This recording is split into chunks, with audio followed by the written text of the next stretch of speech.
जय अच्छा श्री जी, राम। जय भीम आपको, बोलिए। जय भीम। अब आप कहिए हाँ जय जी, श्री राम। चलिए। हम क्यों कहेंगे जय श्री राम? हम क्यों कहेंगे बताइए?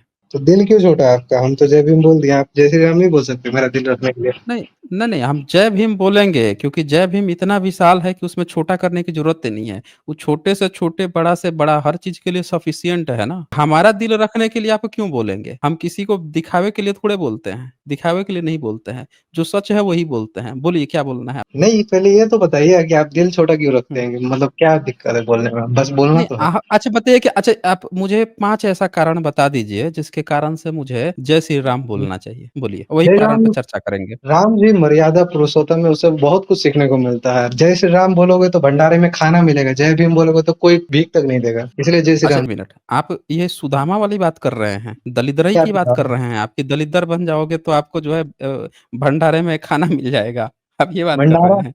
पहली बात पे आपकी चर्चा करते हैं, आपने कहा कि राम जो है मर्यादा पुरुषोत्तम, आपने ये जी। पहली बात कही, ठीक है? जी। चलिए 4 और बताइए, क्या चीज? अब बहुत राम जी से बहुत कुछ सीखने को मिलता है आपको। राम जी से बताइए आपको क्या-क्या सीखने आदर को मिलता है? आदर्श बेटा बनने को सीखने को मिलता है। अच्छा भाई बन सकते हैं आप, अच्छा पति बन सकते हैं, अच्छा लीडर बन सकते हैं, बहुत कुछ सीख सकते हैं आप। बेटा, भाई और क्या बोला आपने? पिता भी बोला? हाँ, पिता पिता तो हाँ, पिता नहीं बोला मैंने, मतलब जस्ट बता रहा हूँ आपको। अच्छा, लेकिन साफ राम भी एक बता अच्छा रहा हूँ। पिता नहीं थे। अच्छा, एक पिता अच्छा थे ना, पति क्यों भी नहीं। नहीं? क्यों नहीं? अच्छा, पति क्यों लौह नहीं थे? कुश पति के अच्छे अच्छा अच्छा पति नहीं पति थे भी वो, अच्छा क्यों नहीं अच्छा थे? जी। लॉयल थे। एक ही बीवी थी उनकी, अच्छा, 10 बीवी थोड़ी थी। अच्छा 1 बीवी थी और बेटा कितने थे? 2 बेटे, लव कुश। लव कुश 2 बेटे थे। तो पिता जी। जो हैं अपने बेटे के साथ जन्म के समय बाप कहाँ थे? और उनके बेटे कहाँ थे जब जन्म हुआ था बच्चों का? कहा जाता है कि जब मानने बच्चा जाते। होता है तो पिता जो है उसको अपने पत्नी के साथ रहना चाहिए ताकि उसको हुँ, थोड़ा हिम्मत मिल सके। तो हुँ। राम जो हैं कितना साल तक अपने बाल-बच्चों को पाले-पोसे? शुरू का जितना 1 साल टाइम तो के बड़ा अच्छा लगता है ना बच्चों को, बच्चों के साथ कहा जाता है हुँ, कि किसी भी व्यक्ति को अपना जो बच्चा होगा, जिनके बच्चे हुए होंगे वो इस चीज़ को समझेंगे। 1-2 साल तक हुँ। बच्चे को खिलाना, लोग बड़े कूद-कूद के खिलाते हैं, बड़े अच्छे से एक-एक उसकी हरकतें बड़ी अच्छी लगती है लोगों को। तो जी। ये जो राम थे, वो अपने दोनों बच्चों का सुख कितने साल तक लिए थे? जितने साल तक बुद्ध अपने बच्चे से दूर रहे थे, त्याग कर दिया था ना बुद्ध, वैसे ही राम जी ने त्याग कर दिया था। आप अभी समझे नहीं बुद्ध मेरी बात। दूर नहीं रहते, बुद्ध क्यों छोड़ दिया था नहीं, अपने? आप मेरी बात नहीं समझे हैं। बुध का जो केस है वो प्रैक्टिकल केस है। बुध के ये भी केस में वो प्रैक्टिकल है। पत्नी को बेटा को छोड़े नहीं हैं, उनको देश निकाला हुँ। मिला है जिस कारण से वो देश छोड़ के गए हैं। उनको अच्छा, देश बुद्ध को देश निकाला निकाला मिला है। मिला। हाँ, बुद्ध को बुध देश को देश निकाला मिला। निकाला मिला है, वो देश कहाँ लिखा है निकाला ऐसा? मिला है। आएँ, ऐसा कहाँ लिखा आपने चलिए वो भी हम चर्चा कर लेते हैं। ये कह रहे हैं कि ऐसा कहाँ लिखा है, वो भी हम चर्चा कर लेते हैं। लेकिन राम घर छोड़ के थोड़े गए थे। वो तो सीता को बच्चा पैदा होने के पहले ही गर्भवती हालात में ही छोड़ के चले गए थे। बताइए? तो हम जो है आपकी ये जो बात है ना, कहाँ लिखा हुआ है, तो वो भी हम लोग देख लेते हैं। शेयर कर देता हूँ, आपको दिखा लेता हूँ, थोड़ा-सा इत्मीनान रखिएगा। आपने पूछ दिया है तो वो हम दिखा लेते हैं, फिर आगे चर्चा बढ़ाएँगे हम लोग। तो ये बुद्धा एंड हिज धम्मा जो है बाबा साहब ने लिखी है, ये किताब है। भगवान बुद्ध और उनका धम्म डॉक्टर बाबा साहब अम्बेडकर का, जो है घर से मतलब उस जगह से जहाँ पे रहते थे, वहाँ से अभिनिष्क्रमण क्यों उनको छोड़कर जाना पड़ा था। तो ये चीज़ है, इसको ज़रा एक बार आप हमें पढ़ के सुनाएँगे, पढ़ के सुनाइए ताकि दोनों लोगों को, आपको भी और सब लोगों को पता चल सके कि क्या लिखा हुआ है। हाँ जी। बहुत छोटा दिख रहा है। अरे! पढ़ लीजिए, कहाँ छोटा दिख रहा है जी, थोड़ा ज़ूम-वूम कर लीजिए ना, स्क्रीन को थोड़ा-सा खींचिए ना, ज़मीन खींच के आप ओके, बैठ ओके। जाते हैं, स्क्रीन नहीं खींच पा रहे हैं, थोड़ा अरे उँगली लगाइए, खींच सटाक से खींचिए। हाँ, हाँ, हाँ, हाँ, खींच लिए, खींच लिए। हाँ, सेनापति पढ़िए। बोला, तुम्हारी बात मनाना कठिन है, क्योंकि यदि तुम स्वेच्छा से भी मृत्यु अथवा देश निकाले का वरण करो, तो भी कौशल नरेश को इसका पता लग ही जाएगा। यह निश्चय पूर्वक इसी परिमाण पर पहुँचेगा कि शाक्य संघ ने ही यह दंड दिया होगा और वह शाक्य संघ के विरोध कार्यवाही करेगा। ऐसा लिखा हुआ है, सेनापति बोला ऐसा। हाँ, तो यहाँ पे आप देखिए कि बात चल रही है, उनको जब सज़ा मिला है, तो सेनापति हुँ, कह रहा है कि चलो ये तो सज़ा ठीक है कि आपको ये देश निकाले का आपको मिल गया है, देश निकाले का। हुँ। मृत्यु या देश निकाला, 2 शब्द है यहाँ पे, कि स्वेच्छा से या तो मृत्यु चूज़ करो या देश निकाला का वर्ण करो। तो भाई मृत्यु कोई क्यों चूज़ करेगा? उन्होंने देश निकाला चूज़ किया। तो बोल रहा है कि लेकिन अब जो किस बात की सज़ा नरेश उनको है, मिली? तो उसके लिए लड़ाई चल रही थी ना, पानी का वार चल रहा था ना 2 देशों में, कोलियों में या शाक्यों में। साके जी, को लिए लड़ाई करते रहते थे पानी के बँटवारे के लिए। तो यहाँ पे ये बात आ गई। अब इनको जब देश निकाला मिल गया तो ये जाके अपने पिताजी, अपनी पत्नी सबसे परमिशन भी लेते हैं ना, देखिए विदाई के शब्द और गृह त्याग, यहाँ से जो है ये गृह त्याग करते हैं। अपनी पत्नी से देखिए ये क्या लिख रहे हैं, ये गौतमी और सुधोधन मुक्त हैं, तब सिद्धार्थ यशोधरा के कमरे में पहुँचे। उसे देखकर सिद्धार्थ के मुख से वचन नहीं निकला, वह नहीं जानता था कि क्या कहे और क्या कहे। यशोधरा ने ही मौन भंग किया, बोली कपिल वस्तु में, शाक्य संघ की सभा में जो कुछ हुआ वह सब मैं सुन चुकी हूँ। सिद्धार्थ ने कहा पूछा यशोधरा मुझे बता कि मुझे मेरा पराजित होना कैसा लगा है? तो सिद्धार्थ समझता था कि शायद यशोधरा बेहोश हो जाएगी, किंतु ऐसा कुछ नहीं हुआ। अपनी भावनाओं को अच्छी तरह अपने वश में रखकर उसने उत्तर दिया यदि मैं तुम्हारी स्थिति में होती, तो दूसरा मैं ही क्या कर सकती थी? निश्चय मैं कोलियों के विरुद्ध छेड़ जाने वाले युद्ध में हिस्सा नहीं ले सकती थी, क्योंकि इनकी जो पत्नी थी ना यशोधरा, खुद कोलीय थी, ठीक है? और उन पे ही आक्रमण करना था, ये जीजा थे, ये साला लोग थे, उन पे क्यों आक्रमण ही करने देते भाई? पत्नी भी खुद उसी बिरादरी से हैं, मतलब बिरादरी क्या वही समाज से हैं। तो तुम्हारा निर्णय ठीक है, बोलती है उनकी पत्नी कि तुमने हमारे कुल खानदानों को बचाने के लिए इतना बड़ा निर्णय लिया है, तो मुझे तुम्हारा समर्थन प्राप्त है। वो समर्थन देती हैं भाई, वो उनके घरवालों को ही बचा रहे थे। उनके साम्राज्य को, उनके लोगों को ही बचा रहे थे। यहाँ पे पति-पत्नी दोनों त्याग किए हैं एक-दूसरे के लिए। आप ये देखिए, ये बात कोई आपको थोड़े बताता है। फिर यहाँ पे क्या होता है कि तुम्हें मेरी अनुमति और समर्थन, तब ये समर्थन देती हैं। मैं भी तुम्हारे साथ प्रवजित हो जाती, बोल रही हैं मैं भी तुम्हारे साथ प्रवजित हो जाती, यदि मैं नहीं हो रही हूँ, तो इसका एकमात्र कारण है कि मुझे राहुल का पालन-पोषण करना है। तो ये कहती हैं कि तुमने इतना बड़ा त्याग किया है, तो बच्चा मैं सँभाल लूँगी और तुम वो चीज़ का पालन कर लो प्रज्ञा के लिए। तब ई जाते हैं। यहाँ देखिए कितनी बड़ी बात लिखी है बाबा साहब अम्बेडकर ने। लेकिन आपके वाल्मीकि रामायण में क्या लिखा है? आप बताएँगे? आपके हुँ, वाल्मीकि रामायण में जो राम हैं, वो सीता को हुँ। वो खुद छोड़ के जाते हैं, सीता से बातचीत करते हैं इस मामले में कि तुम्हें मैं जंगल में छुड़वा रहा हूँ। उनको राज-धर्म निभाने के लिए ऐसा करना पड़ा था क्योंकि जनता मतलब खुश नहीं थी। जनता तो हुँ। यहाँ भी वो है ना, तथागत बुद्ध से भी तो खुश नहीं है। अच्छा यहाँ पर आपका वो सिद्धार्थ जो जो आपने हैं पढ़ा सिद्धार्थ जो हैं, उनसे भी तो जनता नहीं खुश है, वो तो कहती है मृत्यु चूज़ करो या फिर तुम्हें देश निकाला होगा, तो ये तो खुद देश निकाला कर रहे हैं। लेकिन राम के राज्य में तो राम के साथ ऐसा कोई ऑप्शन नहीं था, ना ही जनता ने कहा था कि तुम ले जाके सीता को छोड़ के आओ। भई राम ने एक बार आग में जलवा लिया था ना, काहे लिए जलवाया था बताइए तो आप हमें? अग्नि जो परीक्षा ली थी, जिसमें सीता आग हुँ, में जलती हैं, तो राम ने क्या कहा था? राम ने क्या कहा था? वो अग्नि परीक्षा के मतलब लिए बोले थे। अग्नि परीक्षा के लिए, लेकिन राम के शब्द हुँ, क्या थे? मैं ओपन कर देता हूँ। वो परीक्षा किस लिए ले रहे थे? पहले परीक्षा लिए, फिर गर्भवती अवस्था में उनको जंगल में खेद दिए। नहीं, तो नहीं देखिए, जंगल में अगर ये खेल दिया देखिए, मैं उनको अगर खोल देता प्रेम हूँ। नहीं होता उनको ये अगर ये प्रेम देखिए, नहीं होता तो वो दूसरी ये शादी कर देखिए ना ये। लेते, वो दूसरी शादी क्यों नहीं की ये बताइए आप? अच्छा, हुँ, आपको कैसे पता चलेगा कि उनको दूसरी पत्नी की ज़रूरत थी भी कि नहीं थी? क्यों नहीं ज़रूरत थी मतलब कोई इंसान आपको मतलब अगर कैसे पता प्रेम नहीं चलेगा? करेगा कोई अगर प्रेम हुँ। नहीं करेगा मैं अपनी बीवी को डिवोर्स दे दूँगा तो मैं तो दूसरी शादी करूँगा ना, अगर मैं लॉयल नहीं हूँ। अच्छा अच्छा, एक बात बताइए, तथागत बुद्ध के ने उनका बच्चा हो गया था तब ना उसके बाद से जंगल उनके साथ घटना हो गई तो जंगल गए। लेकिन जी, सीता जी तो राम के साथ थी तब तक तो उनका बच्चा भी नहीं हुआ था। आपको हुँ। कैसे ये बात पता है कि उनको ज़रूरत थी किसी स्त्री की? ये बात आप कैसे कन्फर्म करेंगे? बताइए। बुद्ध के केस नहीं में मैं तो ये है वो उन्होंने त्याग किया इस चीज़ का, हुँ, उनका बाल-बच्चा हो चुका था। आप हुँ। इसका कैसे डिसीज़न लेंगे राम जी वाले केस में? बताइए। नहीं, मैं ये कह रहा हूँ कि अगर उनको प्रेम नहीं होता सीता जी से तो वो दूसरी शादी कर लेते, एक और बीवी रख लेते अपने साथ, ठीक है। नहीं, नहीं, लेकिन ये जब भी आपको ये कैसे पता चलेगा कि राम को सीता से प्रेम था? मान लेते हैं प्रेम ये के लिए किताब दूसरी खोल दी। शादी ये देखिए मैंने किताब खोल दिया ये। ये किताब खोल दिया हुँ, वाल्मीकि रामायण। यहाँ पे क्या जी। लिखा है? सीता के चरित्र पर संदेह करके श्री राम का उन्हें ग्रहण करने से इनकार करना और अन्यत्र जाने के लिए कहना।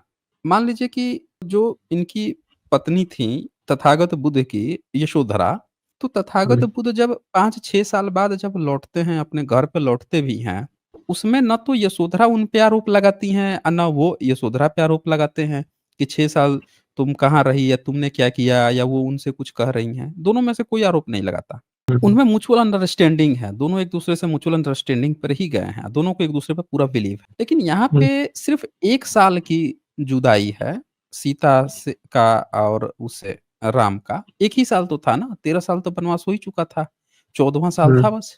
तो इस 14वें साल में जब वो रावण को मार देते हैं, जब सीता को ग्रहण करते हैं, तो मतलब जाते हैं लाने के लिए, तब ऐसी बातें क्यों कह रहे हैं कि 1 साल में ही चरित्र पर संदेह कैसे कर लेते हैं उनको? अगर कोई प्यार किसी से करता रहेगा, तो कोई अपने पत्नी के चरित्र पर संदेह कैसे करेगा? वो भी 1 साल के अंदर। वो भई तथागत के केस में तो कभी नहीं देखा गया, उनके कहीं स्क्रिप्चर में नहीं आता कि दोनों पति-पत्नी 6 साल दूर रहे, लेकिन एक-दूसरे पर कभी भी उन्होंने चरित्र पे संदेह किया हो।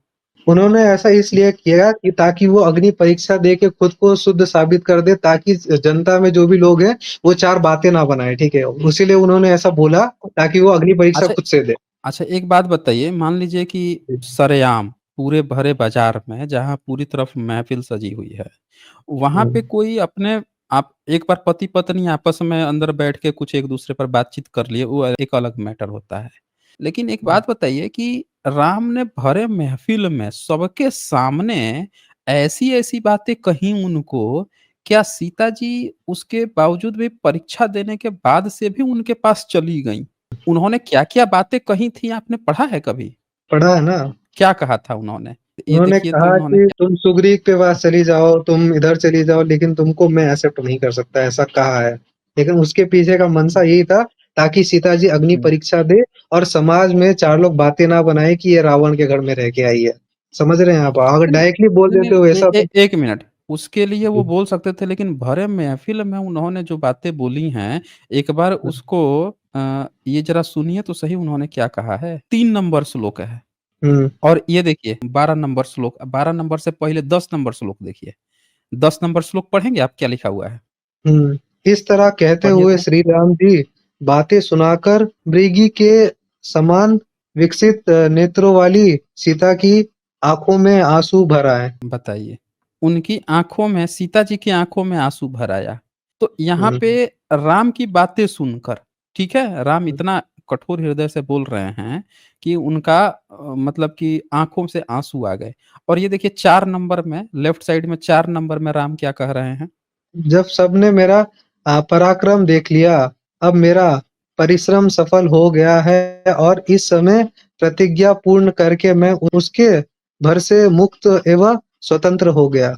हाँ, मतलब इनको तो सबसे मेन चीज़ यही था ना कि मैं उसको मार दूँगा हुँ। रावण को, ठीक है? उन्होंने मार दिया। 5 नंबर पढ़िए तो क्या कहते हैं?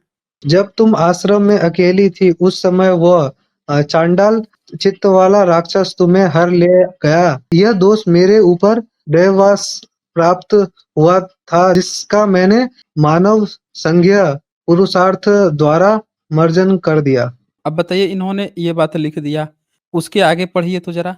जो पुरुष प्राप्त हुए अपमान का अपने तेज या बल से मार्जन नहीं कर देता है, उस मंद बुद्धि मानव के महान पुरुषार्थ से भी यह लाभ हुआ।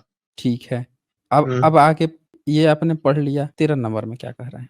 अपने तिरस्कार का बदला चुकाने के लिए मनुष्य जो कर्तव्य है, वह सब मैंने अपनी मान रक्षा की अभिलाषा से रावण का वध करके पूर्ण किया।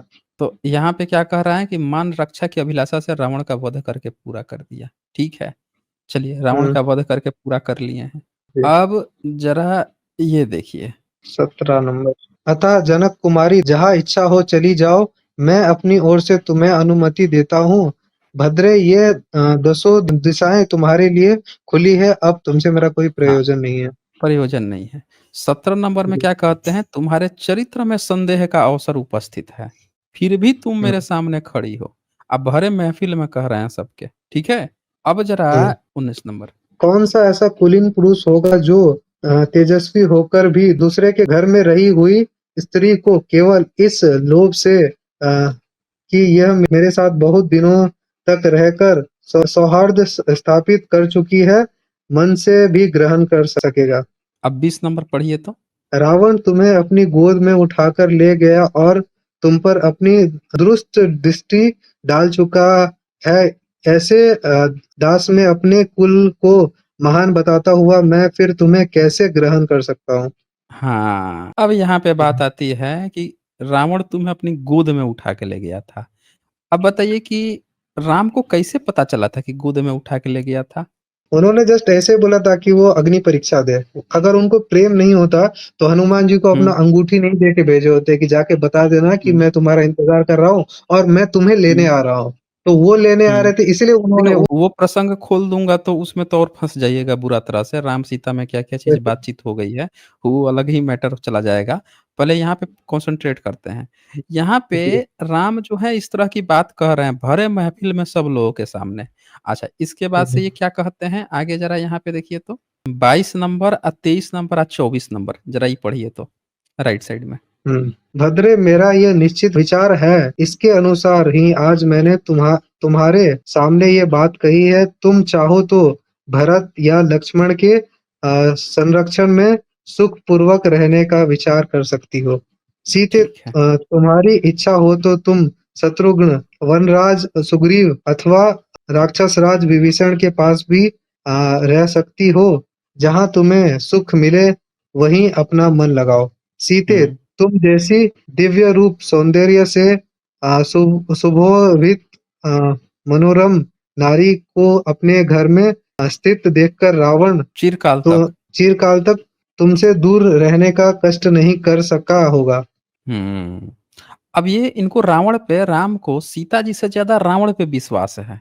आपको नहीं लग रहा है कि राम जो हैं उनको सीता से ज़्यादा बिलीव रावण पे है कि रावण क्या-क्या किया होगा?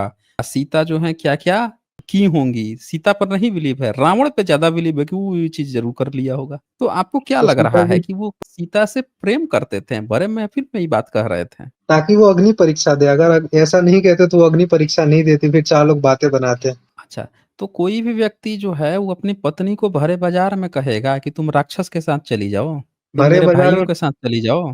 पूरे हुँ, अयोध्या में बाकी थोड़ी थे वहाँ पर, सिर्फ़ जो भी मतलब वानर लोग थे वहाँ पर सिर्फ़। बानर लोग थे? क्या बात कर हाँ, दिए आप भाई?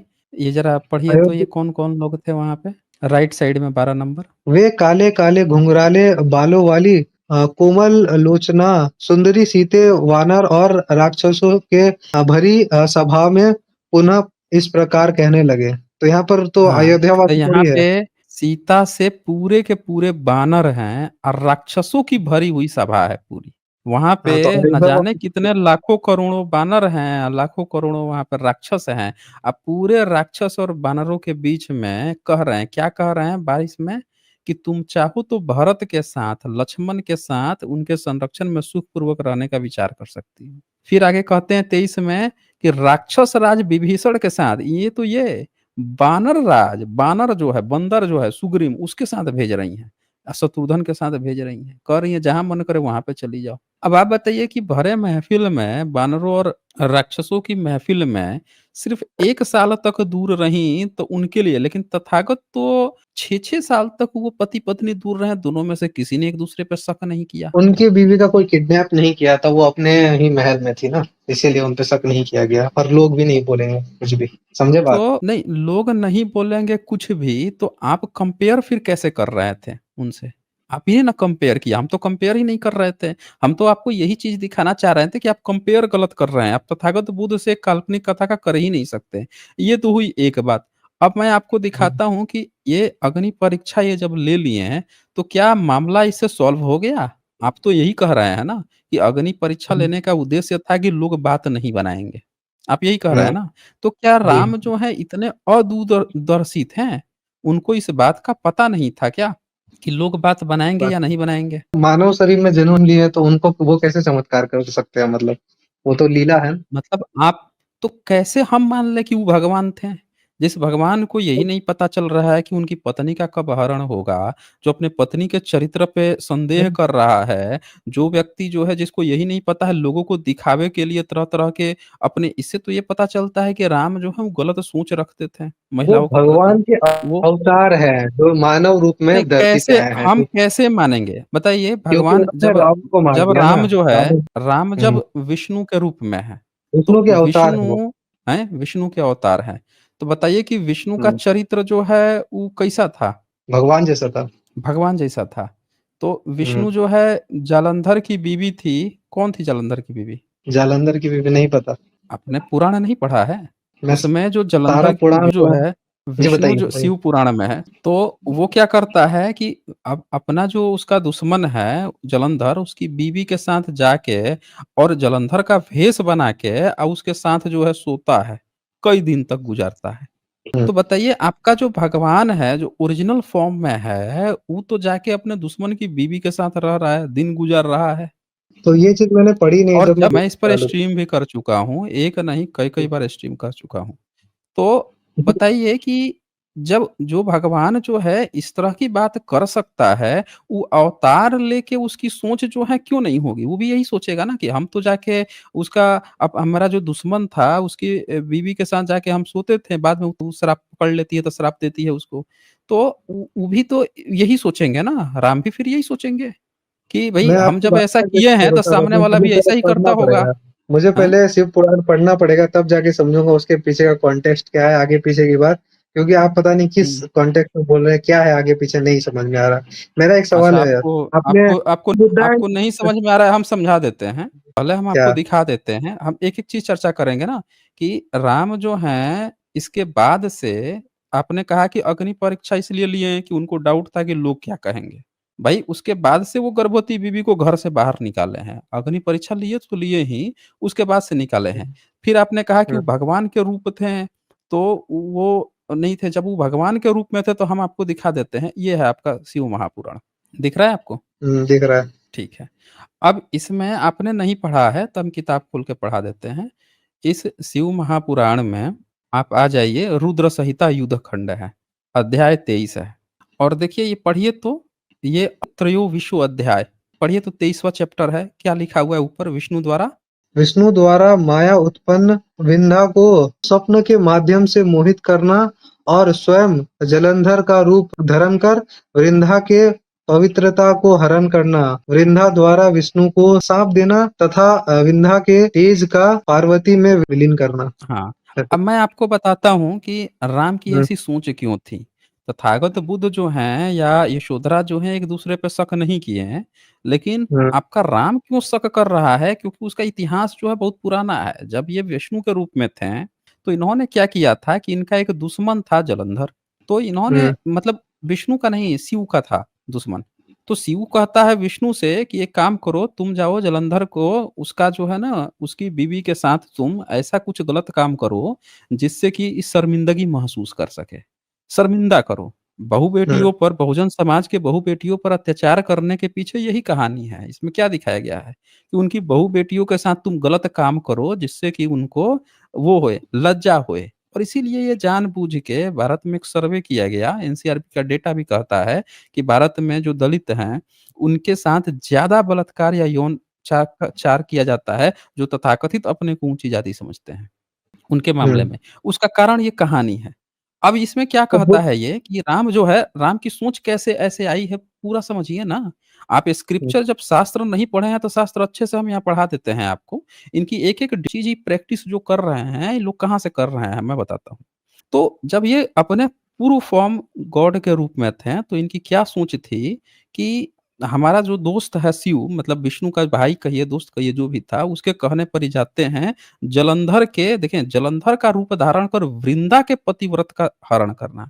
उसकी पत्नी थी वृंदा, उसके पास जाता है उसका पति बन के और उसके साथ जो है पूरा आराम से मज़ा कर रहा है, पूरे दिन मज़े जा रहे हैं। अब देखिए मैं दिखाता हूँ आपको, एक दिन वो पकड़ लेती है। कि अरे! ये तो गलत आके हमारे साथ जो है गलत काम गुज़ारा है।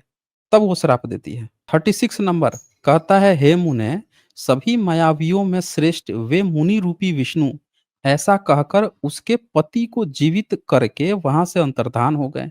उनके द्वारा जीवित समुद्रपुत्र जलंधर भी शीघ्र उठकर प्रसन्न मन से वृंदा का आलिंगन कर उसके मुख का स्पर्श करने लगा। ठीक है? पति को देखकर अब यहाँ पे देखिए इसको लग रहा है वृंदा को कि हमारा पति ज़िंदा हुआ है। पति को देखकर वृंदा ने हर्षित मन से सभी प्रकार के शोक का परित्याग कर दिया और इस घटना को स्वप्न के समान समझा।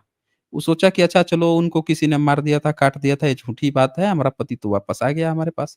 वह प्रसन्न चित्त से काम का उदय होने पर वह वन के मध्य में देखिए काम का उदय होने पर उस वन के मध्य में ही, पूरे जंगल में, सरेआम जंगल के बीच में ही उसके साथ बहुत दिनों तक विहार करती रही। अब तो ये सोच रहे हैं कि हमारा पति आ गया है, मज़े से आराम से विहार कर रहे हैं, बहुत दिनों तक विहार चल रहा है, नंबर। अब यहाँ पे आगे देखिए, एक बार सहवास के अंत में उसको विष्णु के रूप में जानकर क्रोध से युक्त होकर फटकारती हुई वृंदा ने यह वचन कहा, "अरे पर स्त्रीगामी हरि!" उसको बोलती है, "पर स्त्रीगामी हरि! तुम्हारे इस प्रकार के चरित्र को धिक्कार है। मैंने तुमको अच्छी प्रकार से जान लिया है। तुमने ही माया का आश्रय लेकर तपस्वी का वेश धारण किया था। अब यहाँ से वो जान जाती है कि हम गलत आदमी के साथ सहवास कर रहे थे, रह रहे थे, ये हमारा पति नहीं है, ये तो विष्णु है। यहाँ से इस पूरी कहानी से क्या पता चलता है? राम की सोच जब राम के रूप में वो अवतार में है, तो राम की सोच अपने पत्नी पर क्यों गई है? क्योंकि उसे भी लगता है कि जिस तरह से मैं चला गया था किसी दूसरे के पति बन के रह रहा था, उसके साथ ऐसा काम किया था, तो पक्का रावण भी मेरा रूप लेके इस तरह का काम किया होगा इसके साथ। जिसकी जैसी सोच होती है वैसी ही ना होती है जी। सम्यक लोगों की सोच ऐसी नहीं होती है, इसीलिए सिद्धार्थ में, यशोधरा में इस तरह की बात ही नहीं उठ पाई। उन लोगों की ऐसी ना सोच थी, ना उनके यहाँ इस तरह का कोई कांसेप्ट था। आपके ब्राह्मणिकल ग्रंथों में आपके जो लोगों ने कहानियाँ लिखी है, वो ऐसा क्यों लिख रहे हैं? क्योंकि यही सब सोचते थे वो, यही सब काम करते थे। क्यों, आपको नहीं लगता?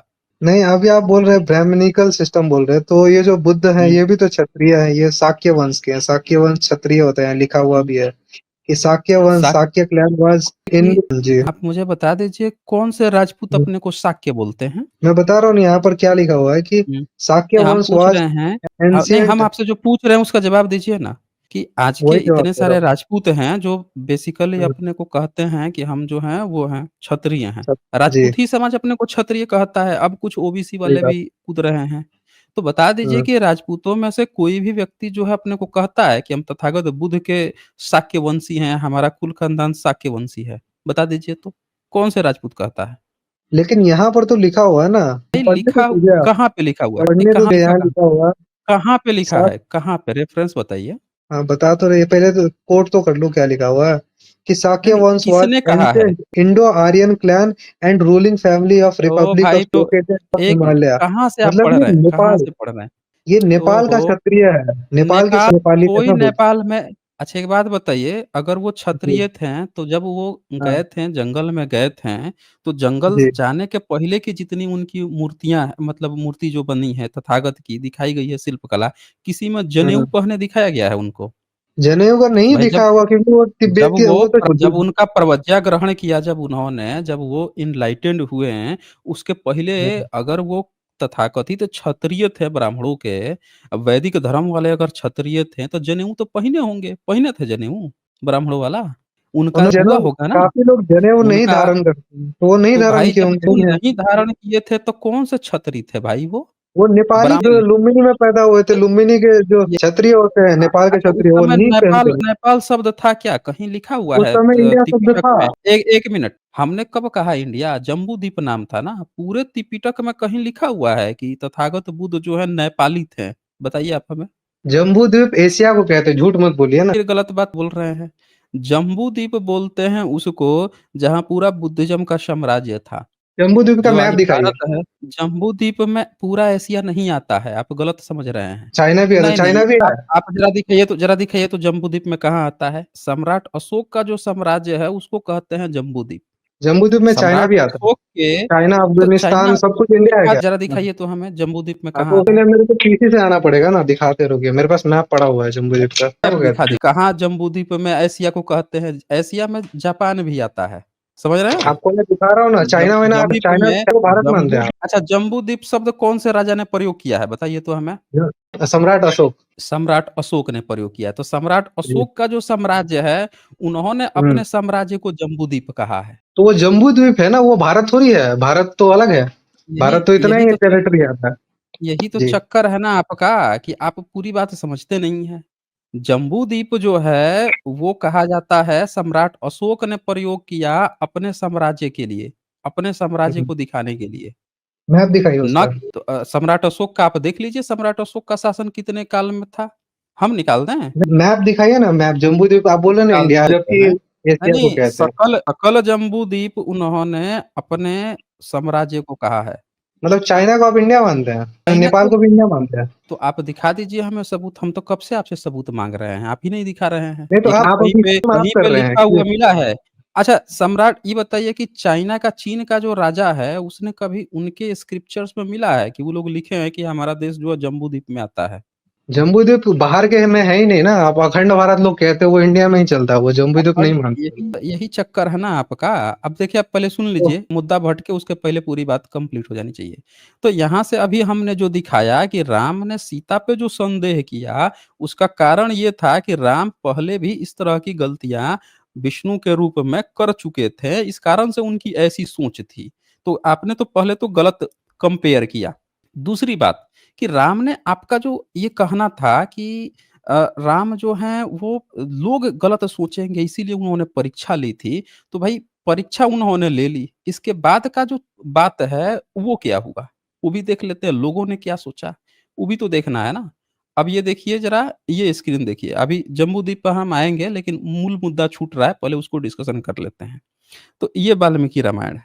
जब राम ने ये चीज़ ले लिया, ये काम कर लिया, संदेह कर लिया, अब इसके बाद से ज़रा देखिए पंचचत्वारिश सर्ग है वाल्मीकि रामायण का। ये ज़रा पढ़िए तो ये 11, 12, 13 है राइट साइड में। अरे!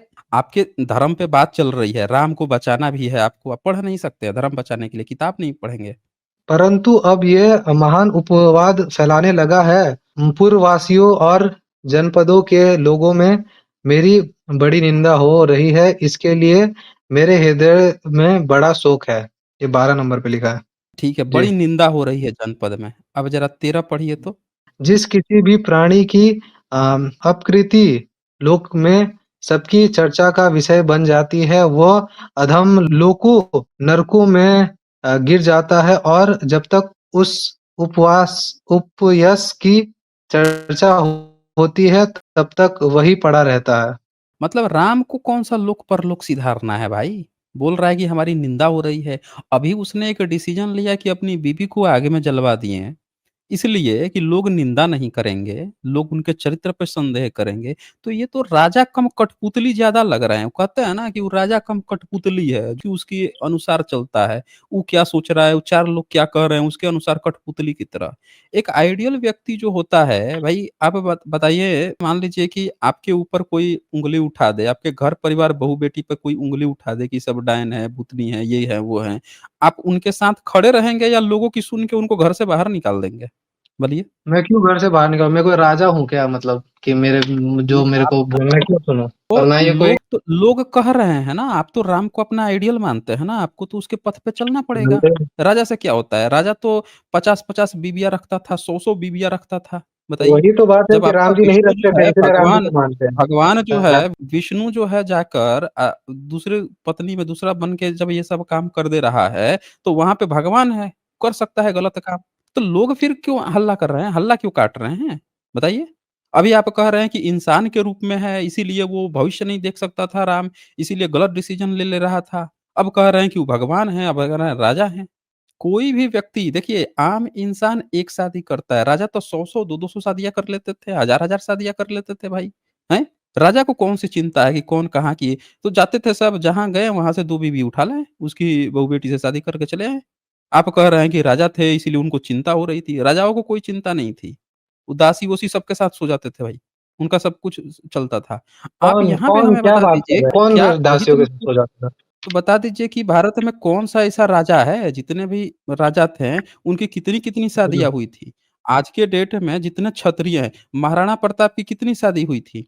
बताइए मुझे तो? नहीं पता, मैं हिस्ट्री का स्टूडेंट नहीं एक हूँ, बार साइंस का हूँ। एक बार सर्च कर लीजिए कि महाराणा प्रताप की कितनी शादियाँ हुई थी। हम मुगलों का नहीं चेक करेंगे, हम सिर्फ़ चेक करेंगे भारतीय राजाओं की। तो हमने एक सर्च किया, नॉर्मली सर्च कर दिया, देखिए जो आ गया होगा वही हम सर्च करके दिखा देते हैं। जो आइडियल होगा तो वो दिख जाएगा। हम यहाँ पे सर्च किए हैं, देखिए क्या 20 दिख रहा है। 20 दिखा रहा है। इसमें हुँ, मेरे में 14 लिख के आया है, 14 पत्नी थी। बताइए। मेरे में तो 20 आया है। अब बताइए 20 से शादी मतलब ले लीजिए एक एस्टीमेट ले लीजिए, 1 से तो ज़्यादा थी ना, बताइए? तो आप हुँ, इस हुँ। बात को तो आप मान रहे हैं कि राजा तो बहुत सारी शादियाँ कर लेता था। अब कौन व्यक्ति क्या कह रहा है उसके पास इतनी चिंता है भाई, पीठ पीछे कौन गाली दे रहा है राजा को, कौन क्या कह रहा है, कौन जाके मुखबरी करके चला आ रहा है, राजा को इसकी इतनी चिंता थी। हम समझ नहीं पा रहे हैं कि राम जो हैं पहले पत्नी पे शक करते हैं कि जनता क्या कहेगी, फिर क्या करते हैं उसके बाद से उनका वो आग में जलवा देते हैं, मान लेते हैं जल के ही कहीं मर जाती तब क्या होता? अच्छा जब आग में जल ही गई हैं, उनको इस बात की गारंटी मिल ही गई है कि भैया ये ठीक है, इसमें कोई गड़बड़ी नहीं है। अब जनता क्या कहेगी इसकी उनकी चिंता क्यों सता रही है? अगर सीता जब सही है तो राम सीता के साथ स्टैंड क्यों नहीं हुए? मेरा सवाल ये है। जनता के कहने से क्या होता है?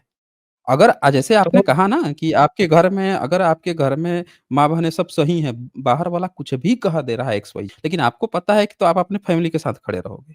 तो उसी तरह हुँ, से राम को जब एक बार अग्नि परीक्षा ले ही लिया, आग में जलवा ही लिया, एक बार वारंटी ले ही लिए कि सब चीज़ सही है, तो फिर अपने पत्नी के साथ स्टैंड करने के बजाय जंगल में छोड़ने की क्यों ज़रूरत थी? ये बताइए। बताया तो वहाँ पर लिखा हुआ है ना कि जनता शक कर रही थी, जो अभी मैंने पढ़ा। मतलब आप ये कहना चाह रहे हैं कि अगर भीड़ जो है वो कहेगी कि भई ये आदमी जो है इसको तुम राजा फांसी दो, इसको जंगल में छोड़ो, इसके साथ तुम बुरा करो, इसको जलाओ, इसको मारो, इसको काटो।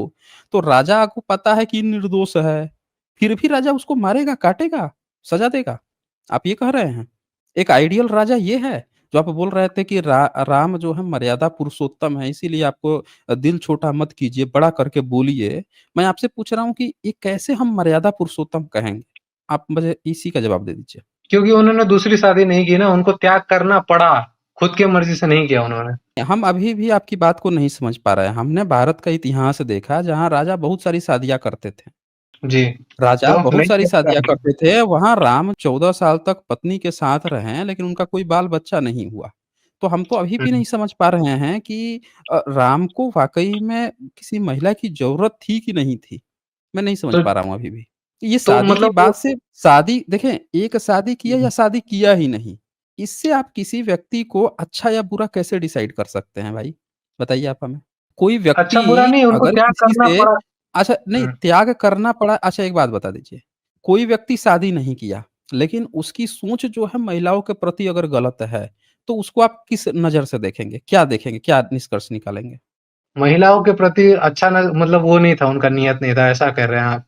हम बोल रहे हैं कि मतलब एक राजा जो हुँ, होता है मर्यादा पुरुषोत्तम उसको कहते हैं जब आपको पता है कि ये व्यक्ति सही है। अब पूरी हुँ, भीड़ इसके खिलाफ है, फिर भी वो उसके साथ खड़ा हो जाएगा।